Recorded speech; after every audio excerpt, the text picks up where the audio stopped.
I'm Ada Williams-Prince, and I'm the Director of Program and Strategy and Investment at Pivotal Ventures.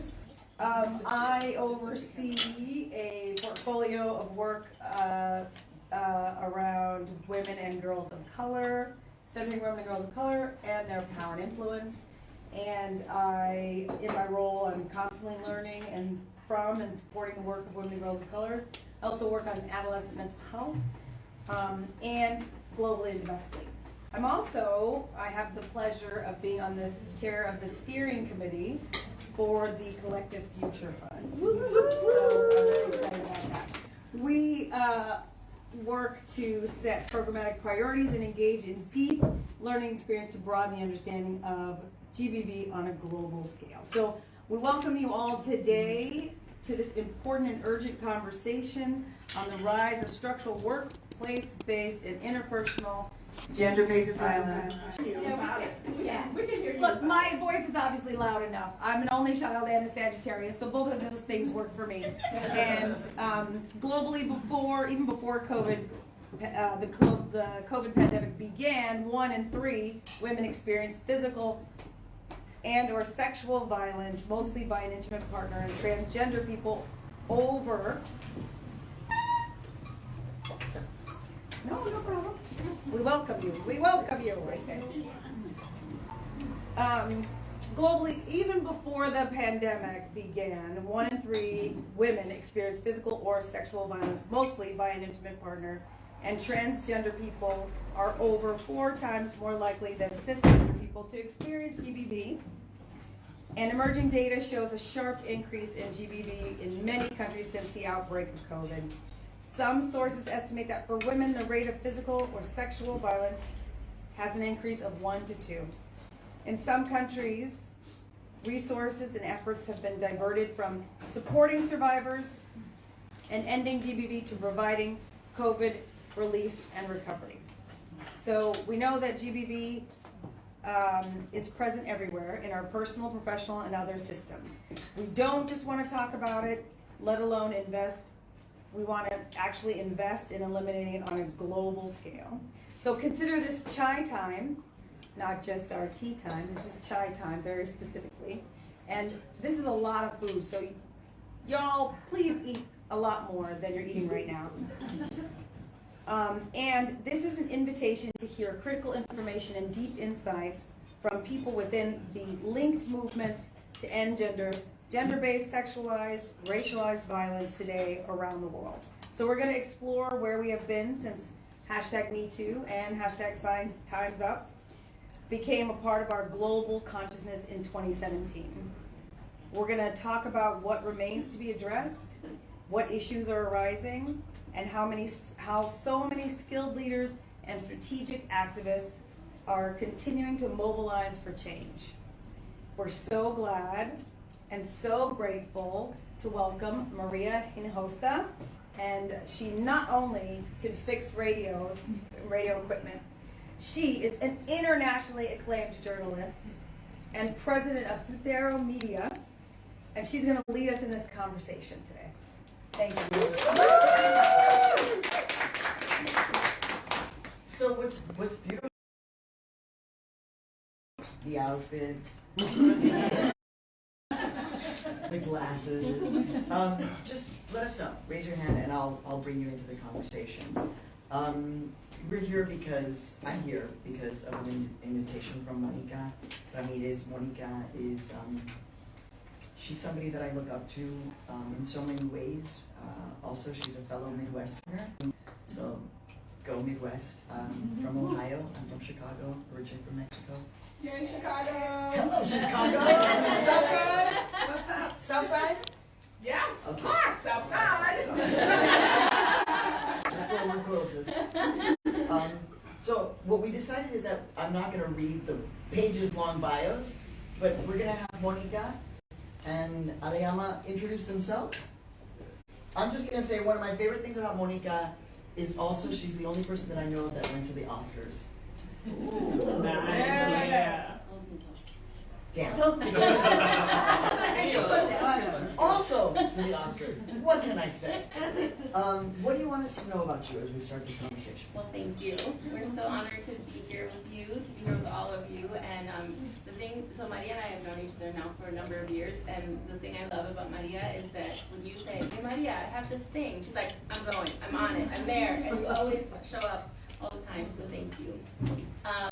So I am the president and the founder of Justice for Migrant Women, which is one of the orgs that is co-hosting today's lunch. And the most important thing I would say to know about me is that I come from a migrant farm worker family, and the work that we do through Justice for Migrant Women, which is now the third time the organization has been scaled, the work that I embarked on in 2003, so now 20 years later, was focused on sexual violence against farm worker women, because unfortunately that's a story that my family knows well. Thank you for your work. She's such an important part of our history. So glad. Aleyamma, I mean, you're an incredible activist from a long time now. You were a funder from Philly. With? Collective Future Fund? No. Philly cheesesteak with. That was a trick question. So I don't know if you guys know Cheese Whiz, but they actually put it on their Philly cheesesteak. True, So that's the secret sauce. So the question is, whiz with or whiz not? I guess you're whiz with. Well, you know, my name is Aleyamma Mathew. I'm the executive director of the Collective Future Fund. My parents are also immigrants. My mother is part of a huge labor migration of healthcare workers and nurses who came here soon after the Vietnam War to fill in a labor gap. And so I feel like I've always been sort of this observer of like women who are moving, women who are migrating, and women who are making change. So it's just really incredible to be in this room, and I know so many of you here, and it's just been really great. And I work at the Collective Future Fund. So we're going to talk about multiple things, but on the question of women and movement, one of the shows that I anchor, Latino USA, actually did a beautiful hour-long documentary, thank you, about women in migration. And even though I've covered this story for the entirety of my career, in that documentary I learned a way in which I now talk about women in migration, which is it is the ultimate feminist act. It is the ultimate act of self-love to choose to migrate. It is an act of rebellion and independence and hope. But also, as you know, as the both of you know, it's incredibly risky. And one of the things we were talking about is the possibility of just talking about sexual violence without shame. But before we get into those intricacies, Mónica, there's something that you want us to know, and Ada kind of set us up. And this is, to me, I'm learning this now, right? That we're facing a cliff of the funding to prevent gender-based violence, to decrease actually. That it's starting to it's starting to fall. We're like witnessing it, and I don't understand. How is this happening? So how are we to understand what's happened from 2017 to now in terms of funding for this issue? Yeah, thanks for that question. So first, I think it's important that we contextualize, and I want to bring our sister, Toronto Burke, into the room. We are all grateful for her and her leadership, and I think what a lot of people don't realize is that before the Me Too breakthrough, a lot of us who've been doing our work on the ground, in community, had not been funded. So Tarana and her work had not been funded before the breakthrough. Another organization I co-founded, Alianza Nacional de Campesinas, that's the organization that I was the president of the board at the time when the Me Too breakthrough happened, and that's the organization through which we published the Dear Sisters letter in Time magazine. But our organization hadn't been funded either. And so this question around the cliff, I think there has to be a recognition for the fact that women and people of color across the world, not just the United States, have been doing this work in community, on the ground, with no resources, because that is what our communities need. And when the breakthrough happened, there was a lot of hope that there was going to be many more resources, and there were resources that came forward, but not to meet the extent of the problem, because some works were being funded for the very first time. A lot of the focus had been on legal representation and legal resources, And of course, the Collective Future Fund came forward and tried to help meet the other needs beyond legal. And then of course, during the pandemic, we saw the numbers skyrocket. And unfortunately, at the same time as the numbers were rising in terms of sexual and domestic violence, we saw funders withdrawing. And so right now, I would say that the state of play, because we've been in conversation with lots of folks who are doing this work, and they're facing shutdown. They are laying people off. They're questioning how much longer they're going to be able to do this work, because the work that we do doesn't neatly fit into a bucket, and people are not treating it like the serious health and safety issue that it is. People aren't treating it like a public health issue, and so as soon as kind of all the media that have been focused on the Me Too breakthrough and Time's Up, as soon as the attention moved, unfortunately, so did some of the funding.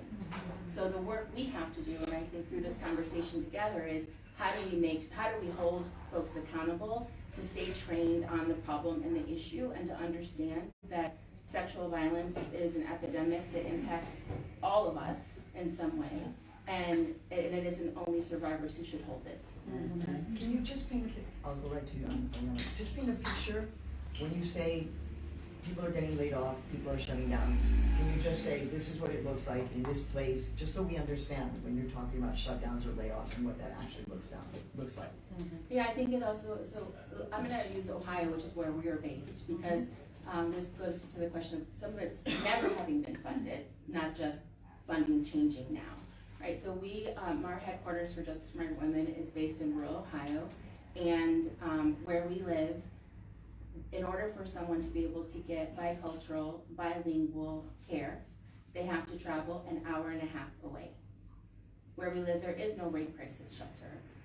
Those services are not available. So if you are a migrant community member, like the community members who we serve, who we work with, in order for them to be able to get the care that they need, there are a lot of obstacles to making that happen. And there aren't, not only is there not a rape crisis shelter or not a therapist, but even the legal services are not available. So that is where we're seeing the rollback in some ways, and then the fact that some of the support never existed is just a compounding factor since the violence has risen during the pandemic. Well, just to kind of drill down on sort of philanthropic behavior, there has never been consistent and deep investment around gender-based violence work, and I think when CFF was created in 2019, it was created to leverage the momentum of the Me Too movement and to figure out how do we expand resources, because there can be no one foundation that holds and does this, but we have to have a community of funds that is able to commit, and so CFF was created both to provide grant-making dollars, but also to convene donors to the table, educate them on what this is, and expand the pie for all. And I just wanted to share some data points with you that are pretty bleak. A report showed that out of all of the philanthropic investment that happens, only 1.6% of all the philanthropic investments go to women and girls. And if you actually look at that data point disaggregated, most of it is women's health, not even in like reproductive justice, but more things like breast cancer, right? And like second from the bottom is like safety. And then when you, in terms of women of color, out of that total amount of philanthropic dollars that are moving, only 5.5% of those funds go to women and girls of color. Out of all of those philanthropic dollars, 0.0015% goes to trans communities, right? Ada shared some of the overwhelming data that we see in terms of the increase in violence since the pandemic. And what we're seeing is that there's a great need for Black, Indigenous, Asian American, and survivors of color, trans people, gender expansive people. And I, always say that I believe women of color and gender expansive people and the violence that we are seeing happen both in the streets and through policy and legislation should be like our canary in the coal mine of more things to come. Because not only in the United States, but when you look at Brazil, Mexico, Poland, India, right? England with Brexit, and finally the United States. With each time there was a rise in right-wing governments, the first people to get attacked were gendered bodies, right? And so if we believe in our democracy, we have to see that both fighting around gender-based violence and the centrality of building leadership of women of color and gender-expansive people is critical to our democracy. They're both the people who are being affected by what's going on and also the people who are putting their lives forward. So this funding cliff that's happening, it's that there has never been dedicated philanthropic momentum in funding this work. And in funding it, it is not just, I think there's like a false dichotomy that happens that it's just service delivery work. And what we've seen with CFF and our grantee partners is that we really have to fund it in an ecosystem. That there are folks who are doing legal services work, healing justice work, empowering survivors, naming their stories and creating new narratives that show the interconnectedness of violence. Because for communities of color, interpersonal violence is connected to larger issues of the ways that we are viewed by the state. I mean, I'm thinking about the fact that I'm old enough to remember when rape, the crime of rape had to be fought to be included. It was not, it was like, we know this, right? It was because of women activists that the crime of rape became a legal criminal act. Also, a data point that I actually came upon, I don't know, probably 15 years ago, so I wonder if it's still the same, that about 90% of American women, the number one issue that they are most concerned about is violence. And it's just like, for American women, that would be, and I probably think it's increased now because gun violence is the number one killer of children. So 1.6, I'm still kind of freaked out about that. 1.6% of all funding goes specifically for Women and girls. For women and girls. 0.5 for women of color. So, what the hell? When I first started a nonprofit, Futuro, I found out, right, that 1%, 1 penny of every philanthropic dollar goes to a Latino organization. I think it's increased now. 1%. And to media, who can help reframing, also 1%. So we have a problem. Can I add to this problem? Sorry, I'm sorry, It's not gonna be a $10. We're gonna bring you up at the end, yeah, for sure. I mean, the thing that I think about often is in the U.S. context, funding for to address gender-based violence has, in large part, come from the federal government through grants that have been provided through VAWA, the Office of Violence Against Women, and I think that's a really important thing for us to know and to keep in mind, because those funds that come through. Are they coming to our event? Yeah. Hi, Dr. Krause. Hi.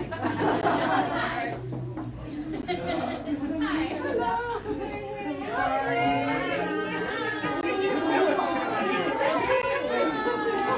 Let's get this party started!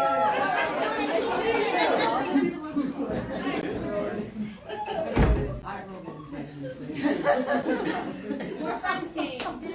Not a party till Christmas. Take a seat, there's food everywhere.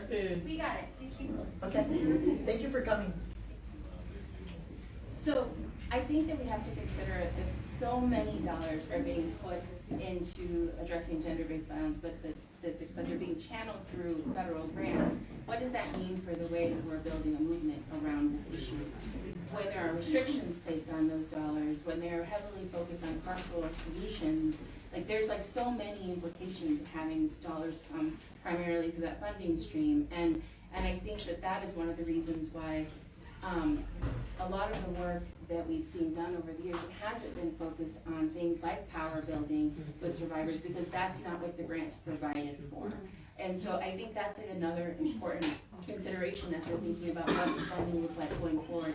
What does funding need to look like going forward if our true desire is to actually put an end to this problem? when you talk about power building from survivors, I'm a survivor. I mean, I finally was able to come to terms with this, actually, when probably many of us, during the nomination of Brett Kavanaugh, there was a crystallization that also watching a TV show called 13 Reasons Why, and also watching Law and Order. What? But these were the things that led me to understand, no. You were 16 and you were raped in Mexico. Never to be discussed, never. I was telling our compañeras, right, that I talk very publicly about this because I don't want there to be any shame, and because I can. Because I've done the therapy, and I'm always doing the therapy to work on this. But I've never thought about using this as a way to build power. Can you talk a little bit about that, maybe both of you, about, and how important is that within the context of funding or not? You want to start? Well, I think the powerful, we often talk about intersectional identity as being things like race, class, gender, and I think what Me Too did for us was to add another intersectional identity, which is that of the survivor. And I think what the narrative moves from victim to survivor is a very powerful transition. By victim, it often means that you are sort of alone and in silence, and and have many different kinds of challenges. But I think when you transition into a place of survivorship, it is thinking about your own healing, figuring out ways to intervene in communities, drawing up a different type of sisterhood that isn't about competition, but much more about collaboration, right? And so I think as we're moving, technically having survived COVID, we're all survivors in some senses, and we're at a moment in the narrative around survivors where I think more people can connect and empathize with what it means. I also feel like we're living in a period of ultra violence, right? It's not just the individual survivor. It's police violence. It's gun violence, and all of these things are interrelated. The thing about VAWA was that VAWA also made it eligible made it that the police were seen as the main interveners of violence in domestic violence situations. And for CFF, we are a fund that was born not just during a global pandemic and climate change, but it was during Me Too. It was the uprisings of Black Lives Matter, right? And we're also an organization that is existing at a time when we're seeing the rise of white nationalism and right-wing insurrections and vigilantism, right? And so we say as CFF, we work at the intersection of racialized, gendered, and sexualized violence, right? And those three things are important to think about how they happen separately and what they look like together. Because together, what they look like is often the disembodiment of women of color's bodies, right? And gender non-conforming people and trans communities. Yeah. We'll take the snaps. Thank you, Aleyamma. When I think about what it means to build power as survivors, I too am a survivor and have been open about my own story. But one thing about identifying as a survivor, as someone who might also feel, is that when we decide to share that we are a survivor, that becomes our whole identity. Not anything else, not any of the other things that we work on, fight for, dream of. That's a singular identity.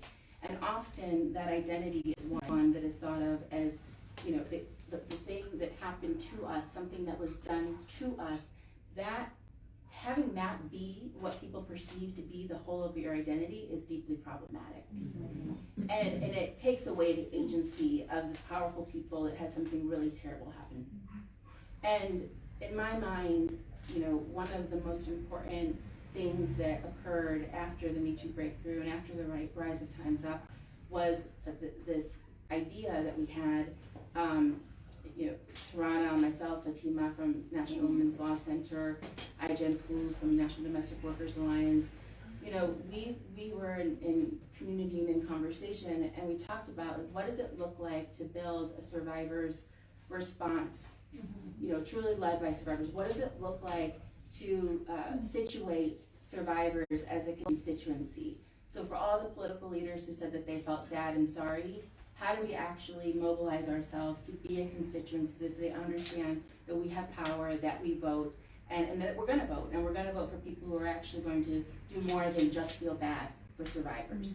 And so that was really the birth of Survivors Vote and Me Too Vote. And that what that looks like on the ground and how we build that initiative out on the ground, it's in development. We have to see, it's been over the past couple of years, we've been looking at what does it look like to situate survivors as constituents who are speaking to political leaders and the public as people with power who know what we need, who know exactly what needs to change, and who are not going to tolerate political leaders that aren't courageous enough to actually meet the moment that we're asking people to meet. So I believe it's the power that we need to build is both the individual power of the survivor who needs support in the healing process and honor the power of the individual survivor, but we can't ignore the importance of the collective power and moving together as a collective and as a constituent group. So, Aleyamma, you said that we're living through a period of ultra-violence. I think that's really interesting. And we all have lived through it, and yet to name it like that. So, off the record, it will be announced soon, but I'm in the middle of doing... Okay. Oh, okay. Hi, guys. So I'm doing a couple of documentaries about Uvalde, Texas. And you think about ultra violence, right? But what I'm thinking about in relation to what you said was that we're profiling a little girl who's a survivor. She's turning 11 on Saturday. And she's become an activist. So she's following in Monica's footsteps, and yours as well, and many of yours here. She is an activist. She is speaking truth to power this big with a massive voice. But the thing that worries her mom, who is also a badass, because 10-year-old Caitlin could not do this without her mom, Gladys, right? But one of the concerns that mom has is that little Caitlin doesn't trust the police. Does not see the police as the peacemakers or the protectors.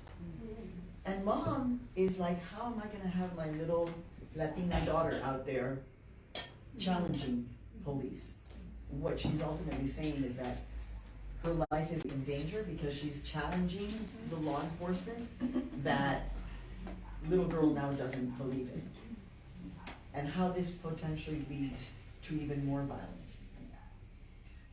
Which makes me think about, we've also been talking about the political context, right? I talk about what happened in January 6th in Washington as basically the beginning of a perpetual state of attempted coup d'etat in the United States. And what happened in Nashville with the legislators who were removed is another, it's a continuation of the continuous attempted coup d'etat in our country, which mainstream media does not talk about in this way at all. So how can we situate this within the context of ultra-violence? And frankly, we know this, our democracy is teetering. And how do you need to frame this for funders who are like, the thing is that they're not separate, they are related. Yeah, I mean, I think one is like, how do we undo these bad practices in philanthropy? When I gathered some of our grantee partners together, all of them do incredible work, maybe from the starting point of like immigrant rights or migrant rights or criminal justice. But what I heard many of them say was that they often get toggled between different portfolios and programs. So, oh, you're doing gender stuff, go to a gender funder, and usually gender funders have the least amount of money and resources, right? Go to an immigrant rights funder, they don't believe that that's the, sexual violence is the work of immigrant rights, right? It's about policies and practices and, and I think even when I think back around, 9/11, right? Even the conversation around detention became masculinized in a way because of, the perception of Arab and Muslim and South Asian people being terrorists, right? And then, and what we didn't see was what was happening to women. So I might have lost my train of thought for 1 minute because I don't know. I've just been thinking about what philanthropy needs to do right now is recognize that survivors and women of color and gender expansive people are the canary in the coal mine and invest in long-term infrastructure. And it isn't $1,000, $100,000. It is significant infrastructure. It isn't for 2-3 years. It is for a longer period of time. We've just been through a wreckage in the past 3 years, right? It was backlash against Me Too. It was, folks who didn't have their annual fundraisers. There's deep, wounds that happen economically to organizations that are doing this work. The other, thing is, a number of our grantees have reported, receiving threats from white vigilante. We have Black Women's Blueprint created a retreat center for Black women to recover and heal in upstate New York, and within weeks of them opening up a place where it was for land stewardship as a method of healing, they were, their building was attacked and threats were sent to them, right? I had another grantee who actually, she's a Vietnamese refugee, and she went and protested around immigration rights in Virginia, and they came to her home in Philadelphia while she was breastfeeding her kid and took her, right? And this is the kind of backlash that we are seeing for our grantees. So, we put many of our grantees through safety and security training, but when you look at the annual budgets, there's organizations that have $3 or $5 million budgets, but a lot of them, like Black trans organizations in the South, they're operating from $150,000. So how are they going to pay for themselves, get rested, get healing, be protected, pay for these trainings? So, and I say that just to put more problems on the table, but really to have our eyes wide open that the folks that are putting themselves out on the line are receiving threats from multiple different places right now. And I think the other thing, is the backlash is also around, kind of reverting back to an old language. I was actually with a call with a number of funders of color, and they said we should stop using, we have to stop using things like identity markers like Black or, because instead use words like anti-poverty, right? We spent 50 years trying to rename the anti-poverty movement into a much more empowered movement, and now, as part of the backlash is removing that. I was what am I gonna say? Black Women's Blueprint is minority women's blueprint, right? Black Lives Matter is what, it's missing the original point, right? All lives matter, right? So one is all to say is there's multiple problems within philanthropy that have to be addressed. And I also think that this is where narrative change is really critically important, is that we have to begin a narrative that starts from survivors, that starts from movement leaders, and be able to control that narrative and almost eclipse the old one of the isolated victim and the state as the interveners and the rescuers of them. I'm reminding you, by the way, if you want to ask a question, you can raise your hand. Let me just say something, and then I'm going to come to you. We're also in the midst of doing a deep dive yet again, because we believe in our investigative work, right? And I lead the only investigative unit in the United States that is run by 2 Latinas, is run at Futuro Media. And so how we choose to do the work has an influence. But I'm thinking about the fact that right now we're researching yet again the consistency of sexual assault, rape, abuse, threats for women, migrants and refugees in government-run detention camps. Now, interestingly, in the way you're reframing this, I really appreciate this, and as we're working on this, I'm going to use this because these are women who have chosen to speak out.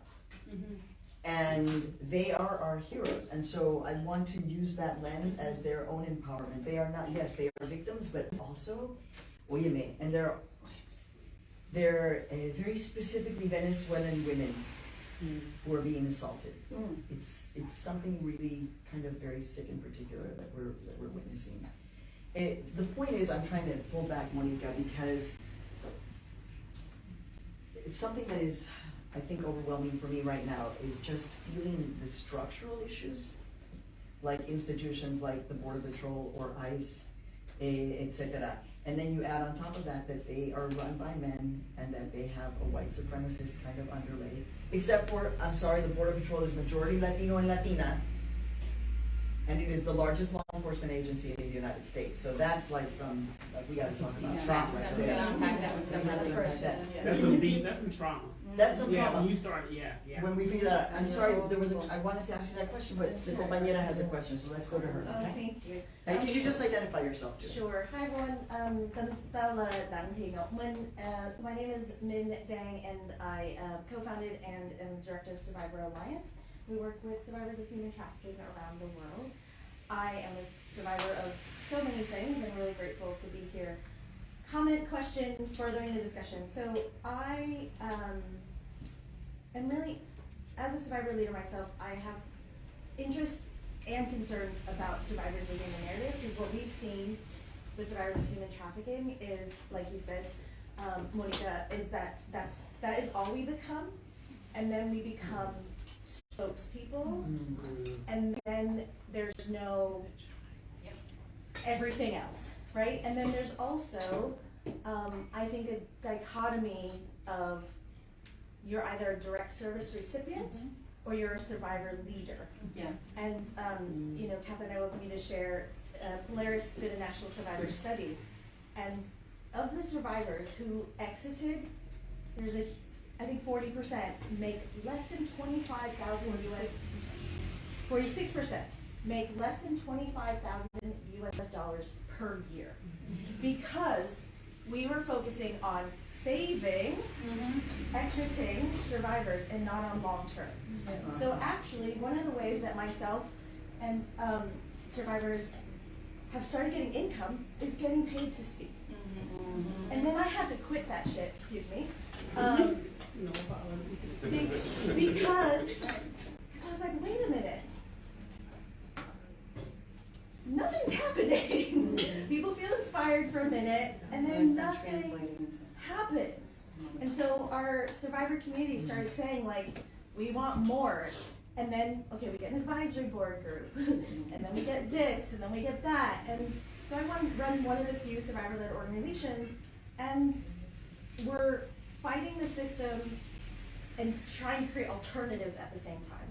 So I'm really curious about just discussing with media, how do we create a new narrative when, as Judith Herman says, the ordinary response to atrocities is to banish them from consciousness.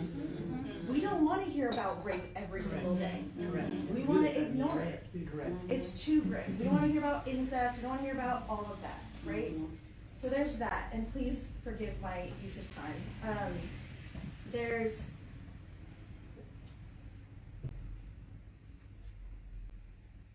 We don't want to hear about it, and then we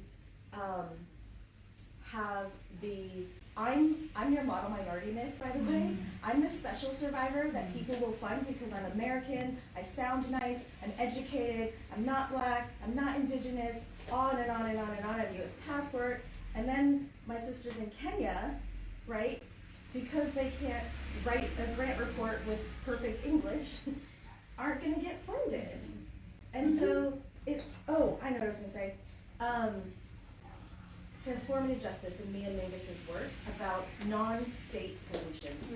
So how do we come together at the intersections to build mutual aid groups, non-state solutions, while, like, use the F out of state money and solutions and whatever, but we need to have, I think, enough people building, Joanna Macy's like the great turning, building alternative features while doing the Band-Aid work, while helping communities, because survivors still need money while they're doing leadership, and we can't dichotomize that. Thank you for that. Yeah, thank you for all of the remarks. I totally agree with you, and I think that there's a few things that need to happen. First, on the narrative. Narrative as a body of work outside of journalism, narrative as a body of work across the NGO space, I think it's evolving, right? And you hear more and more people who are doing narrative work. But one challenge that I see, in particular when working with survivors, is there are no guardrails. There's nothing to speak of the ethics around the narrative work that we're doing. There's no discussion about consent and when consent can be withdrawn, right? Just because someone gave you permission to tell their story once does not mean that forever, for the rest of their lives, that consent should stand.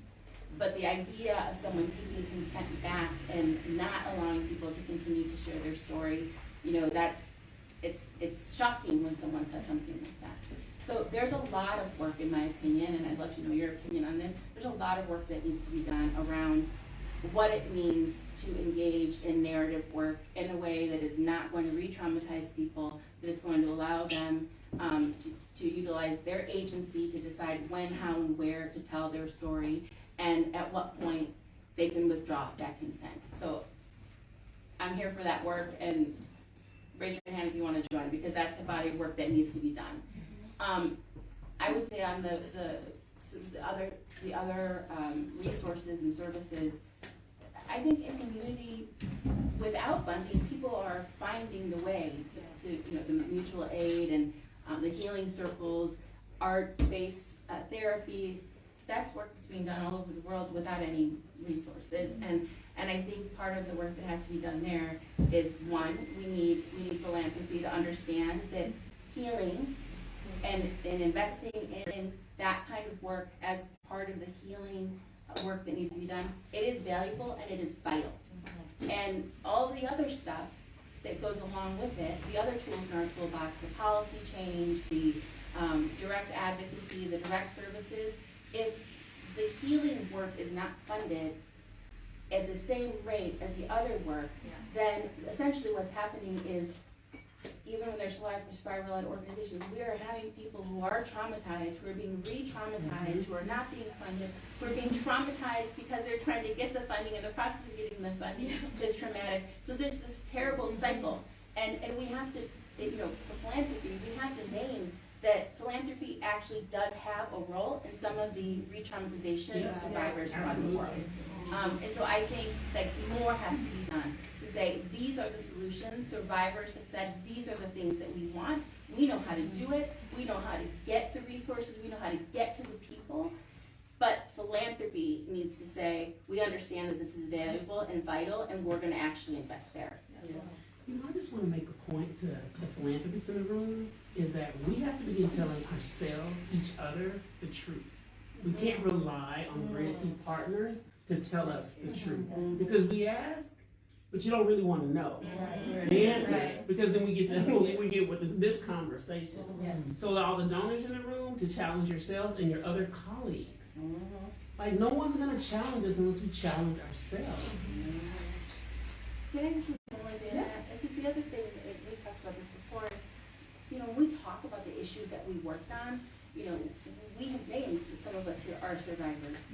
But there are many survivors across the world, and including in philanthropy, and people in philanthropy are not naming their own survivors and the relationship to healing and funding and investing. And so I don't know how to prompt that, but I think that if we're going to actually be in community as activists and as philanthropy, that honesty has to be there too. Because those of us who are on the ground doing the work, who are bearing our hearts and telling our stories, and that's what people want us to do, it's not reciprocated, and that feels really unfair to me.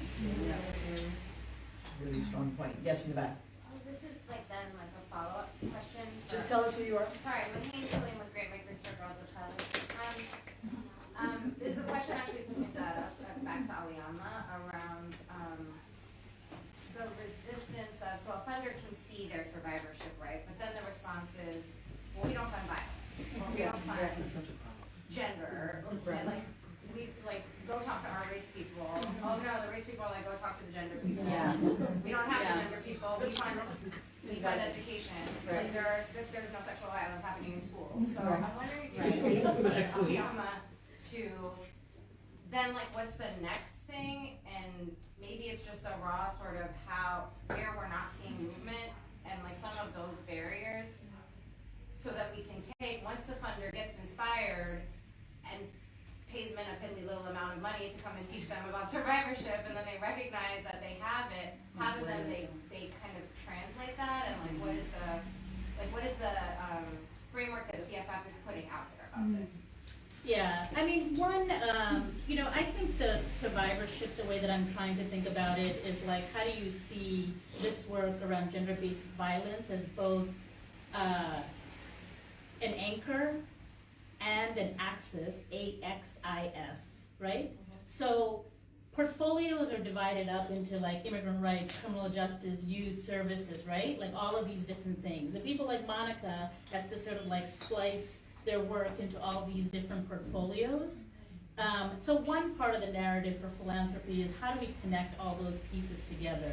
I feel like what we are trying to do with the Collective Future Fund right now is like battling this narrative that kind of we inherit out of like VAWA in a way as a culture, that's individual violence, police is the intervener in it, right? And then moving it to a place of like structural violence, right? Where we're not in the individual harm stage, but it's like a survivor didn't just show up there and that winded up happening on the migration trail. There's an infrastructure around immigration, migration, detention that has profiled, right? Like the immigrant man maybe in a different way than the immigrant woman, in a different way than trans bodies. But that is happening. And so how do we kind of come back to the state and show that violence is a continuum from the interpersonal to the state, and then the state back to the individual. So those are some of the ways that like we have been trying to think about it, and then how do we turn these entry points like immigration and criminal justice so people see like the gender-based violence work inside of immigrant rights work, inside of criminal justice work, right? I had a very prominent racial justice person I asked them about the gender question, how do you think about it in your racial justice work? And he said, racial justice is the big tent. And once we have racial justice, then we can consider gender, right? And it just, and we know. Sounds like the 1960s all of a Yeah, sudden. we know that never works. And then I also want to point to a difference between domestic and global portfolios. For a long time, women of color existed only as global South people, right?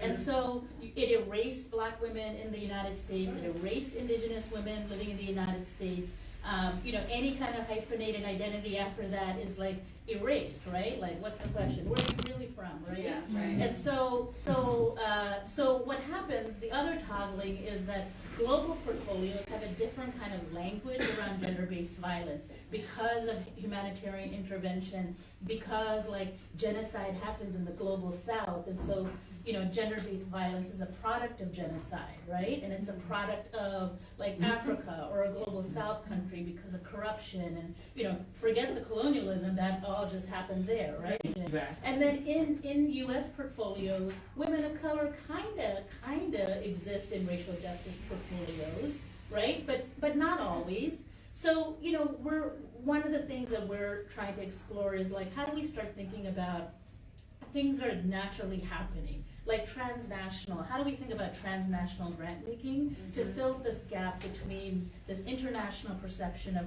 where women of color exist, only in the global South, and like a U.S. Women of color mobilization that's been happening. So, you know, and I think two primary ways that we can think about transnational grant making, and CFF has been thinking about it, is through diaspora organizing, and through work like Monica's doing around the migration trail, right? You know, what women, the money that like women migrants send back home might be smaller amounts of money, but they're steadier incomes, right? Like men have seasonal labor, they work for, right? And so there is this real power that like migrant women, women of color have, because they're supporting two or more economies in the world, right? And we don't look at the economic power that way. And for so long, the narrative in the U.S. was an assimilationist model. And now we, you know, and so I think there's ways that diaspora organizing is challenging like the kind of binary notions of race, right? Of borders, of like what America really is and constituted of. And then also that our relationship just doesn't live in the United States. Again, Black Women's Blueprint, which is an organization that I know of as being a reproductive justice organization and safety, when I asked them the simple question, like, do you do transnational work? They said, yes, we organize the Haitian community in Brooklyn to pass anti-rape laws in Haiti, right? And that's something that never comes up inside of a proposal in a U.S. portfolio on racial justice. So we're just trying to think and explore different ways of kind of liberating like the women of color from this U.S. narrative that has been like foisted onto us. Mónica, there's a term that I love to use. I see you, Chicago. There's a term that I like to use, which is dreamo-vision. So give me a second and just say, your dreamo-vision, if you actually could pull the strings at the highest levels of funding, what would that look like? Because we're talking about major shifts, and I think we have to, right? Because the right, they just never gave up. They just never gave up. They had the focus, and they have just kept on going. And progressive, as you know, it kind of comes and goes, wanes. There's also all kinds of. But let's just assume your dreamo-vision. What would it be? What would it look like? Yeah, I dream a lot about this, but yeah. So, I mean, I think not putting a dollar amount to it, because we don't know that dollar number, right? That's going to evolve over time. But my dream vision is actually having funders understand that we are credible, that we know, and that we don't need to keep proving ourselves, because that is so demoralizing. You know, when you're in the fight and you're just trying to do the work to make it happen, but over and over and over again, we have to prove that we're worth supporting. And I'm not suggesting that means don't say what you're going to do and don't show the outcomes later, but the level of work, the amount of work that we have to do to make people think that we are credible enough to know what we need and how to employ a good strategy, I'm sure is very different than for other folks. And I'm talking about women of color in particular. So that's my dream vision, that bias that exists go away, and that people get out of our way so that we can actually do our work. I like that. Okay, Chicago, what's up? So I'm Connie, obviously from Chicago. Connie from Chicago. When Aleyamma talked earlier about infrastructure, I guess my comment is about infrastructure of philanthropy. One of the problems that I've had over 25 years serving on philanthropic boards, that's the infrastructure for funding, for philanthropy. It's infiltrating is what I would consider it, the boards. Because you're talking about convening other philanthropists. Until you can convene those board members, that's what change is. That's how change will come. I spend time talking to young Black program officers around the country who you're having to beg to stay there. They are so unempowered in these foundations that it's just ridiculous. And so being able to infiltrate the board so you can change and influence the board of philanthropists, I think is where we have to go to make real change happen. Whose number you got, Connie? Sorry? Whose number you got? Oh, I got lots of numbers. No doubt. That's super interesting. That's very important strategically, exactly. That's why you look at the board makeup and then you wonder why some decisions are the way they are. Exactly. Yeah. Because there's no representation. Although I'm not giving no program reality officers there. an out. I'm not giving them a complete out, but So, yeah, without so a doubt. from the journalist perspective, the way that we do our best work is actually informed by you, not funders. I mean activists. Yeah, definitely not funders. Please don't repeat that. Definitely not funders. Do the trick. Well, it's a dream of vision, but I'll tell you the stories. I was talking to a funder colleague of mine who runs a very large statewide foundation, and we were in a philanthropy cohort together. We were supposed to talk about our challenges in one of those little Zoom rooms together. And then, I go first, and I was like, yeah, raising money for gender-based violence and women of color and gender-expensive people, like, really tough. That's my big challenge, And then he says his big challenge is that he keeps having to do renewals. And then I was like, wow, that's really a challenge. And then I asked him, why is that a challenge? And he said that they have funded some of their organizations for 50 years. 50. And so it's not even a dreamo vision, like that vision is real for some folks, right? And it's the old school sort of like, community development, urban league, like, all ACLU, right? Like they get funded for 50 years.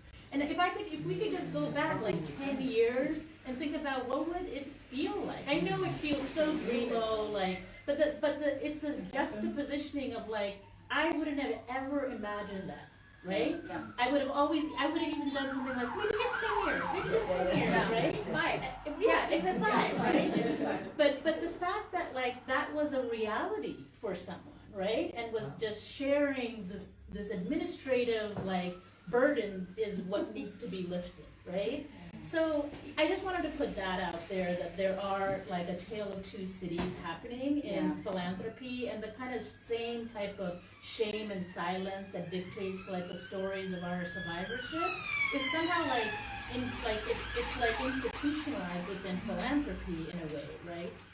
Which results in the 1.6 or the 0.5 or the 0.0015%. What I was going to say is that we as journalists depend on the activists like Mónica to give us the information that then we use to tell the stories. So the way it trickles down is that a journalist then has sources like this, and that's how we're able to do some of the narrative change. That's why we were able to do the reporting that we'll be releasing soon about rape in the detention camps. It's because small local organizations give a pathway to the women who are survivors who don't have enough agency to say, hell yes, I'm gonna talk to a journalist. And but in my world, most of my colleagues are like, why do you want to tell the story about women and girls getting assaulted in immigrant detention camps? I mean, come on, that's been happening. Why do you want to tell this story about people dying on the desert? It's an old story, which is that people just kind of get stuck, which is it's not going to change. Which to me is one of the structural issues. It's one of the bigger structural issues. We've got about 15 more minutes. I want to make sure that people who may have questions or comments are included. No? Okay. So, what time do you want to end? 3:30? 3:30 is okay? I just want everyone, for whoever's going to the opening ceremony, I don't know how long it takes to get there. Just want to invite people back. Trying to figure out the Uber situation. We just sent a message to Al. Hold on, and Ava. We know you've been out with Oprah, Ava. Everybody's been watching you on Instagram. Okay. So. No, Oprah's not going to be here, but Ava was with Oprah. Ava was with Oprah in Italy. Okay, now you know. Okay, so I wanted to make sure that we talk also about. We were laughing before you all came. We were laughing. We were joking. We were talking about the importance of joy and laughter and humor. As I get older, it's like, oh my God, we gotta laugh, or else we're gonna really die trying. And I just want to. It's a difficult thing, right? How do we inspire ourselves to keep on going? What do we do? How do we find joy in the work? Because there is joy. There is joy. So maybe you want to share some success stories, maybe you want to share a moment of joy, something that keeps you committed to this, because this is not for the weak-hearted. This is the long term. This is, we're going to do this for 50 years and plus. So maybe you want to share with us some of those. I mean, I will say that what's joyous and inspiring to me is actually, Monica said this to me early on. A lot of you know that the Collective Future Fund was initially started at the Novo Foundation, and Monica corrected, she did one of these.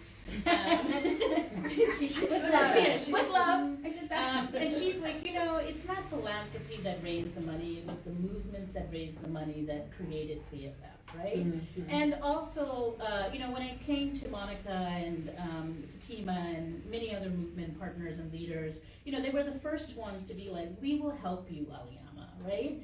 And one is to say that there is I think what's really joyous to me is that with so little money out there, many of us could my colleague calls it feminist cannibalism, how we're set up in a way to compete with each other, to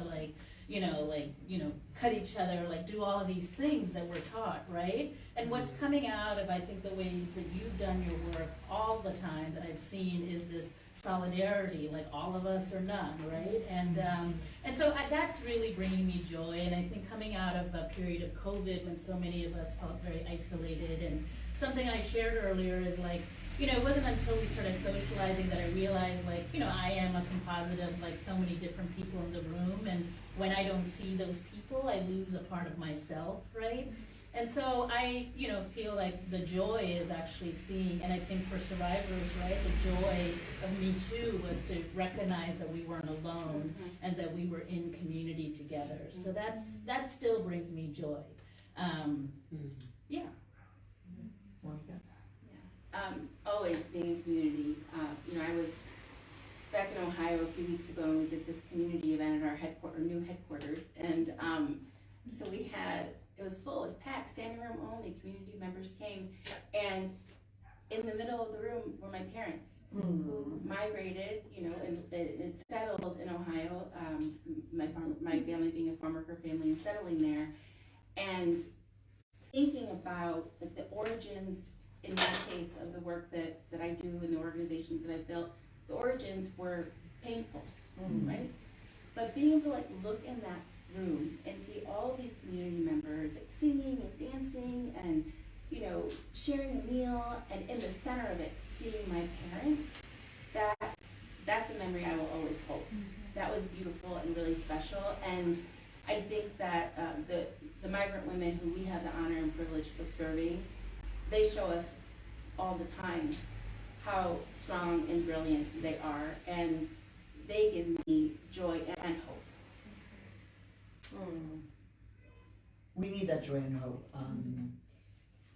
I'm at this point in my career, I'm taking on, because I'm doing this investigative work, institution, right? The Border Patrol, ICE, DEA is a new one, and just feeling kind of overwhelmed by the structural, and the history, right, of and how they're growing in their power and their horror. I'm also, I'm Mexican, so I have 16 jobs, so I'm also a professor at Barnard, and I have students, who are trying to find a way to remain inspired. And what keeps me going, I'm revealing, yes, I'm a Marxist. So I believe in historical dialectical materialism, right? And just the possibility that, yes, we get tired, yes, we get exhausted, yes, it seems like never ending, but wait a minute, I don't mean we, our country just had an extraordinary win in Wisconsin, right? We had something pretty incredible happen in Nashville with the return of the two black legislators who were reinstated. We have, as problematic as this particular administration is, the midterms happened, and we haven't seen a midterm turnout like this for a president who is, I mean, he's okay, but you know, he's not on fire or anything like that. And still you had more people turning out in this midterm.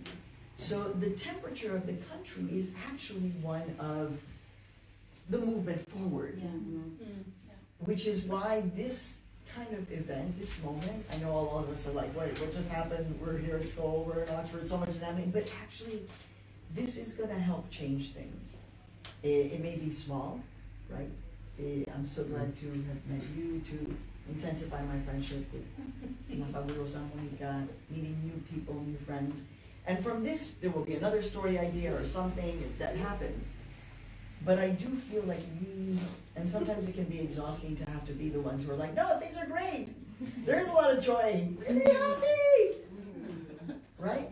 It's also hard, but I really appreciate that image that you brought to us of a migrant center in central Ohio, packed, standing room only, to celebrate.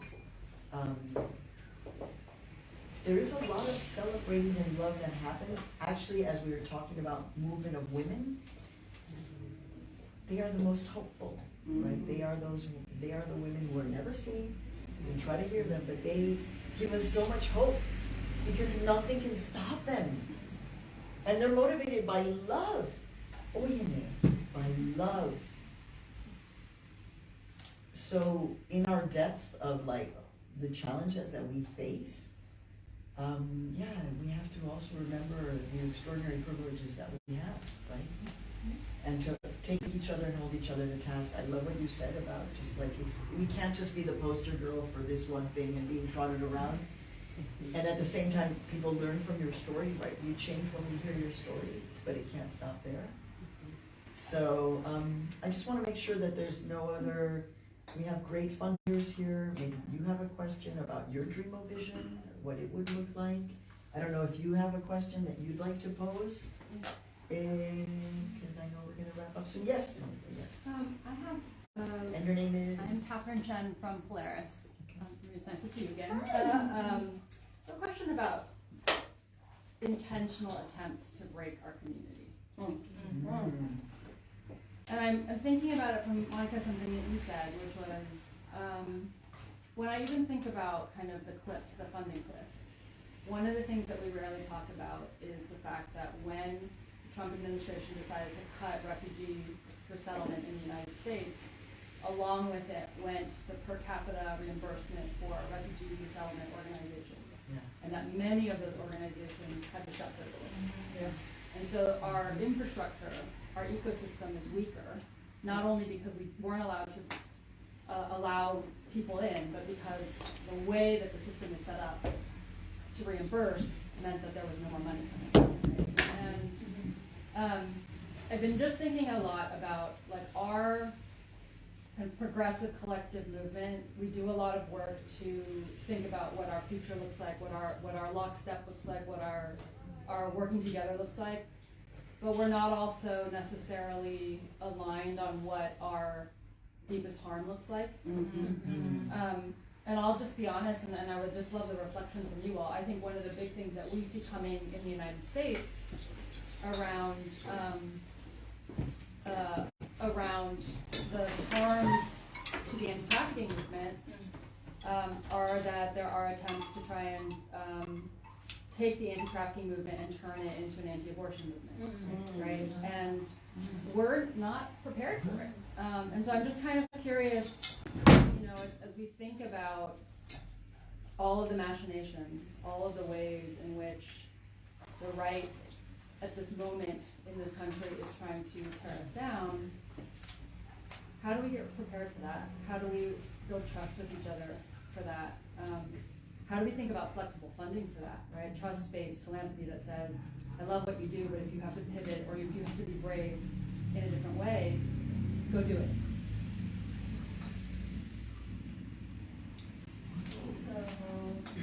I'm sorry, wait, the trafficking movement turns into the I was like, I could explain a little bit more. Thanks for that, Kat. Yes, a little bit more later. I'm happy to talk to folks. Yes. I can totally see that. Yeah. Yeah. Jeez, did you want to comment on? I mean, it's That's a huge it's a question. pretty big question. You know, I one of the things I do want to say and recognize, you know, we heard from Maheen in the back, and there's Archana all the way back there. I see you, Archana, on your phone. And Ada at Pivotal Ventures. And, you know, oftentimes we make this binary between, like, grantee partners and philanthropy, which should happen.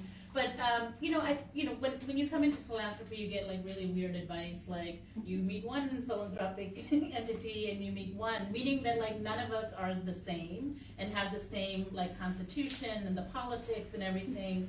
And there's folks who are fighting within their institutions to make change. There's, you know, like I feel like my donors give me a lot of like liberty to be able to do what we need to do. So I would say, like, you know, we're in this together. Even Mónica and I being up here together is reflective of a partnership that we're trying to create between movement and philanthropy.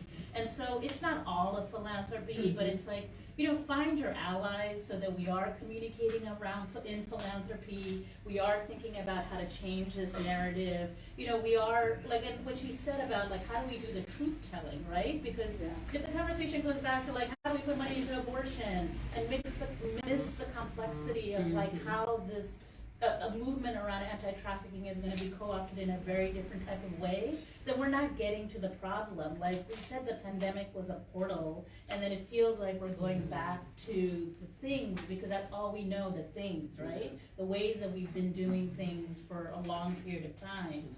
So there does need to be like a place for rest, a place for strategizing, you know, a place to, a moment to step away and being like, what's innovative? What do we really need to do? How do we come closer to the truth than like maintaining the old lies that have been told so far? So yeah, I feel like, how do we enter into different partnerships at different levels, you know, in order to address that? Yeah, I agree with all that, and I want to first give big love to Anna Mathew, who's here from HIP, because if it weren't for Anna Mathew, it would have been impossible for us to even set up Justice for Migrant Women. We didn't have the ability to create a nonprofit. We didn't have the resources to create a nonprofit, and we didn't have anyone who wanted to be our fiscal. And Anna Mathew said yes. So, like, that's partnership. That's building the ecosystem. And I think, you know, we also need philanthropy to get organized.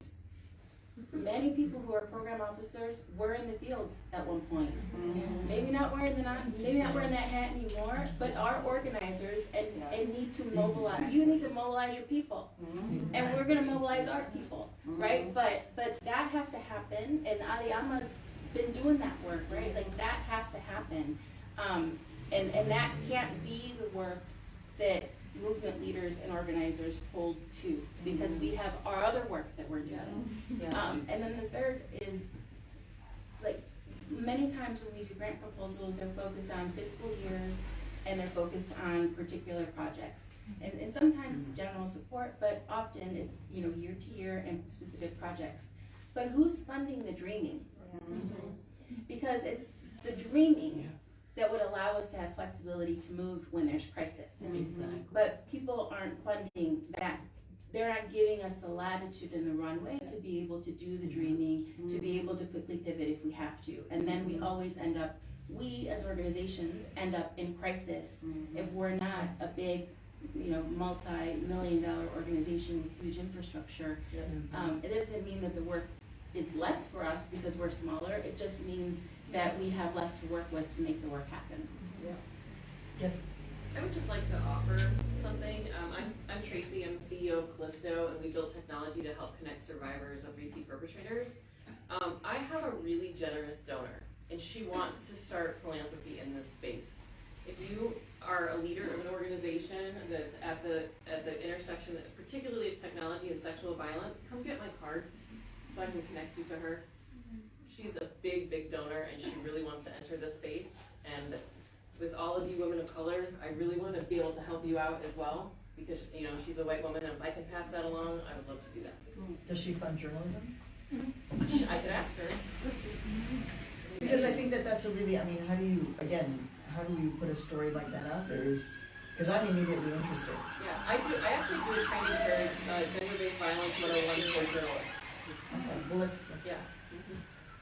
Does she have anybody advising her on her mindset around? Right now, me. Okay. Do you have anyone advising you on how best to help her? No, but I would love some advice. Okay, well, I'll give you my own. So I have been tasked with setting you all free to go into the opening event, if you can get there. Will Oprah be there? Oprah's not here! Stop that! No, Oprah is not here, don't do that. Oh my God. But you are. Maria Hinojosa said, no. She was in Italy, and Ava's here. They were together. It's too late now. I just want to say so much thanks to Aleyamma and to...